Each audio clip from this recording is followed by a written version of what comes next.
নমস্কার, আমি সংযুক্তা। আমার ইউটিউব চ্যানেল সংযুক্তার হেসেলে আপনাদের স্বাগত। অনেক দিন পর আপনাদের কাছে রান্নার ভিডিও নিয়ে এলাম। আজকে আমি বানাবো পনির চিল্লি নয়, চিকেন চিল্লিও নয়, পেঁয়াজ রসুন ছাড়া একদম ভেজ আইটেম সয়াবিন চিল্লি। সয়াবিন চিল্লি বানাতে প্রথমে আমাদের সয়াবিনটাকে সেদ্ধ করে নিতে হবে। তার জন্য ফ্রাইং প্যানে কিছুটা জল দিয়ে একটু সামান্য নুন দিয়ে সয়াবিনগুলো দিয়ে দিলাম সেদ্ধ হবার জন্য।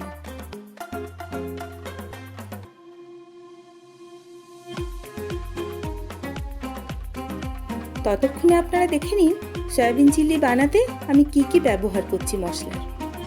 ভিনিগার, কর্নফ্লাওয়ার, নুন, সামান্য চিনি, লঙ্কা গুঁড়ো, হলুদ গুঁড়ো, আর লাগছে 3 রকম সস, টমেটো, চিলি, সয়া। সবজির মধ্যে লাগছে ক্যাপসিকাম, গাজর, টমেটো, গ্রিন চিলি এবং আদা খানিকটা। এরপরে দেখুন সবজিগুলো আমি এক এক করে কেটে নিচ্ছি।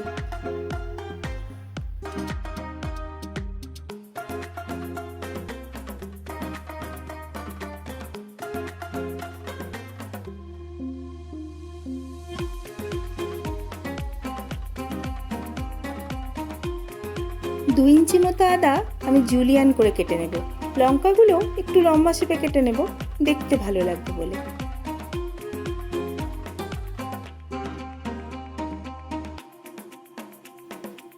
দেখুন একদম জিরি করে আদাগুলো কেটে নিলাম। টমেটোটা কাটার পর বীজগুলো ফেলে দেবেন। বীজগুলো শরীরের পক্ষে উপকারী নয়।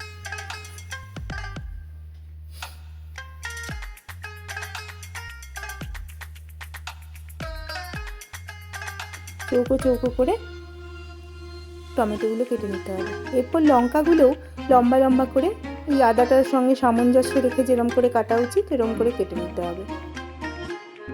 সমস্ত সবজিগুলো আমি দেখুন চৌকো আকারে কেটেছি, খালি আদা আর লঙ্কাটা একটু লম্বা করে কেটেছি। এরপরে সয়াবিনগুলো একদম জল ঝরিয়ে নিতে হবে। এরপরে আমরা মূল রান্নায় পৌঁছে যাব। প্রথমে তেল দিয়ে সয়াবিনগুলো আমি ভাজতে দেব। সাথে মিশিয়ে নেব একটু নুন, হলুদ, লঙ্কা গুঁড়ো, সামান্য একটু কর্নফ্লাওয়ার।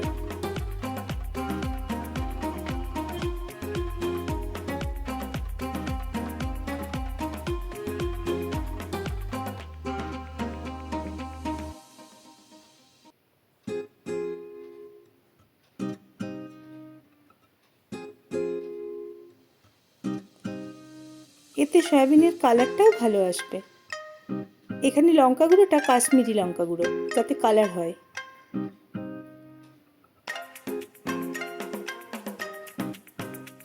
বেশ ভালো করে নেড়ে একদম লাল লাল করে ভেজে নিতে হবে।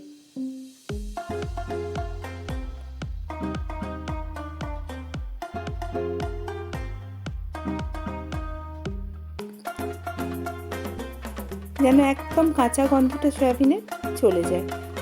সয়াবিনের কাঁচা গন্ধটা অনেকেই পছন্দ করেন না। দেখুন একদম লাল লাল করে ভাজা হয়ে গেছে।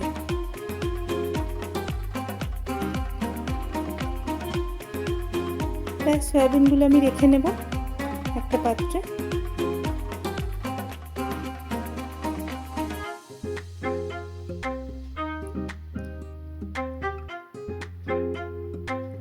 এরপরে আবার কিছুটা তেল দিয়ে প্রথমে আদা এবং লঙ্কাটা আমি ভেজে নেব।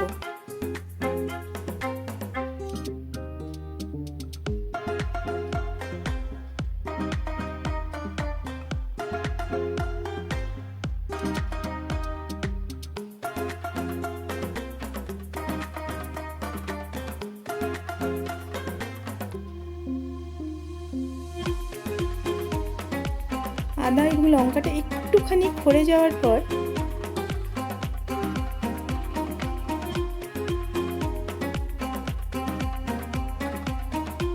দেখুন আদা আর লঙ্কাটাকে একটু খড়ে যেতে আমি সময় দিলাম।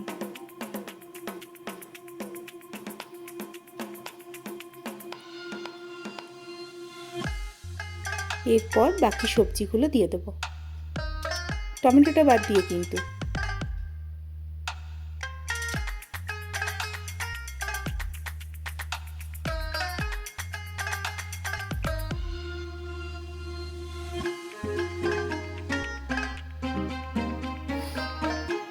এই সময়ও আবার একটু নুন দিতে হবে, সামান্য, সবজিগুলো মজে যাবে তাতে, আর ভাজতেও সুবিধা হবে। এই রান্নাতে যেহেতু কয়েকটা স্টেপে আমি নুন দিয়েছি, তাই নুনের আন্দাজটা একটু বুঝে দেবেন যখন আপনারা নিজেরা রান্না করবেন।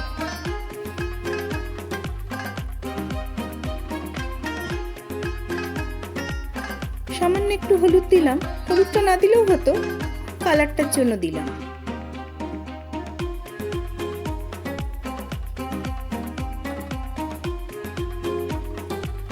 এরপর সবজিগুলো ভালো করে নেড়ে ঢাকা দিয়ে দেবো, বেশ কিছুক্ষণ ভাজতে টাইম লাগবে।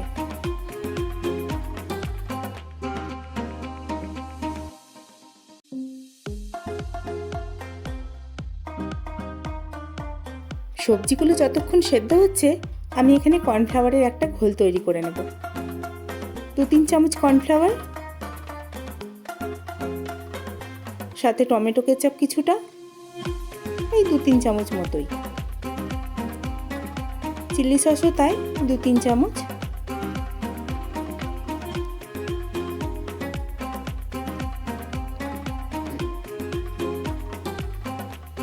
এখানে সয়া সস একটু বেশি লাগছে,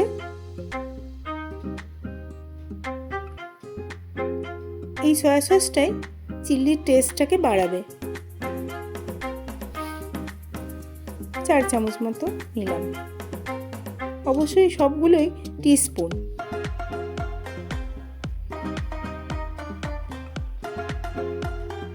একটু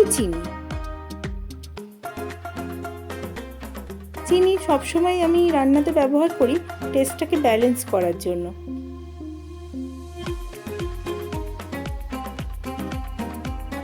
আবার একটু নুন দিলাম। বারবার বলছি, নুনের ব্যালেন্সটা ঠিক রাখবেন নিজেরা নিজেদের আন্দাজ মতো। এরপর জল দিয়ে কর্নফ্লাওয়ারটার একটা মিহি ঘোল তৈরি করে নেব, যেন কোনো রকম ডেলা না থাকে ভেতরে।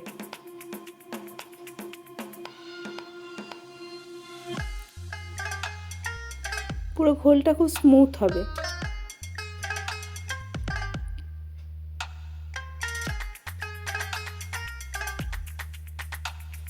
একটু টাইম নিয়ে করবেন, তাহলে জিনিসটা একদম ঠিকঠাক দাঁড়িয়ে যাবে। দেখুন, একটু ডেলা নেই। এরপর ঢাকনা খুলে সবজিটা খানিকক্ষণ নাড়িয়ে নিয়ে একটু দেখুন, এতক্ষণে মজে গেছে, মোটামুটি সেদ্ধ হয়ে এসছে। এই পর্যায়ে আমি টমেটোটা দেব।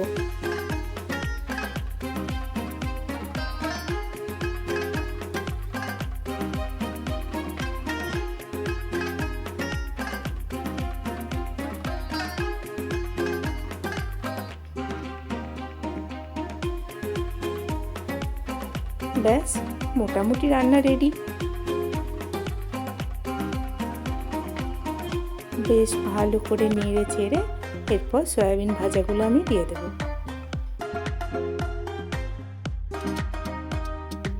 বেশ ভালো করে ওই সবজিগুলোর সাথে সয়াবিনের বড়িগুলো মিশিয়ে নিতে হবে।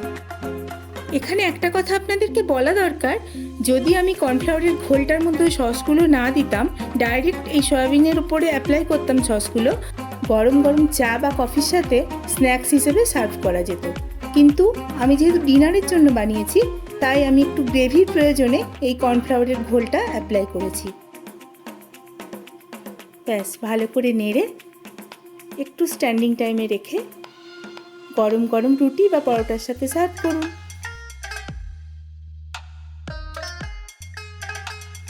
রান্নাটি ভালো লেগে থাকলে আমার ভিডিওটিতে গিয়ে একটু লাইক করে দেবেন, এবং রান্নাটা করে আপনার কেমন লাগলো আমাকে কমেন্ট বক্সে জানাতে ভুলবেন না কিন্তু।